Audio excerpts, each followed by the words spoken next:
کہ اللہ میں آپ کو دیکھنا چاہتا ہوں، اور یہ اس لیے نہیں تھا بلکہ محبت میں تھا، اس لیے نہیں تھا جیسے لوگ اعتراض میں کہتے ہیں کہ ارے بھائی اللہ دکھتا کیوں نہیں ہے، بلکہ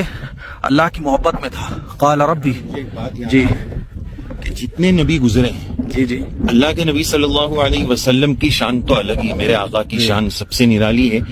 اور راجح قول یہی ہے کہ اللہ کے نبی صلی اللہ علیہ وسلم نے اللہ تعالیٰ کا دیدار معراج میں فرمایا ہے۔ لیکن موسیٰ علیہ السلام یہ واحد نبی ہے کہ جنہوں نے درخواست کی، اپلیکیشن ڈالی کہ اللہ مجھے آپ کو دیکھنا ہے، کسی اور نبی نے یہ نہیں کہا ہے، تو کیوں موسیٰ علیہ السلام نے یہ درخواست کی، کسی اور نبی نے کیوں نہیں کی؟ مفسرین نے بہت پیارا نقطہ لکھا ہے، آپ کو بہت مزہ آئے گا اگر آپ غور سے سنیں گے اور میرے جملے کو آپ نوٹ کیجئے گا، آپ کو بڑا مزہ آئے گا۔ اس کا جواب مفسرین نے یہ لکھا ہے، پہلے میں ایک جملہ آپ کو سنا دوں کہ جب بات سے شروع ہوتی ہے تو بات پر رکتی نہیں ہے، بات آگے بڑھتی ہے۔ چونکہ موسیٰ علیہ السلام کلیم اللہ تھے، اللہ تعالیٰ سے ان کو شرف ہم کلامی اور بات کرنے کا موقع ملا تھا، بات سے شروع ہو گئی تھی، تو پھر بات پر رکی نہیں، اور موسیٰ علیہ السلام نے کہا، فرما دیا ارینی انظر الیک۔ جی مفتی جی،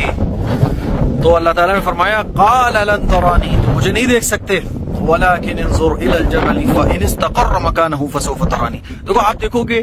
یہ پہاڑ ہے صحیح سلامت، یہ پہاڑ کالا ہو چکا ہے، اور یہاں پہ آپ علاقہ دیکھیں گے تو یہ کالے پہاڑوں کا علاقہ ہے، اور یہ پہاڑ ریزہ ریزہ بھی ہو رہے ہیں، یعنی ان کا چورا چورا ہو چکا ہے۔ آپ دیکھیے، جہاں تک کیمرے میں شاید اچھا کلیئر نظر نہیں آ رہا ہو کیونکہ سورج ادھر سے پڑ رہا ہے، تو یہ پہاڑ ریزے ریزے کیوں ہوئے؟ اللہ تعالیٰ نے فرمایا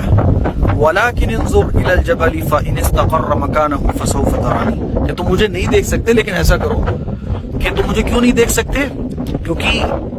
میں جب اپنے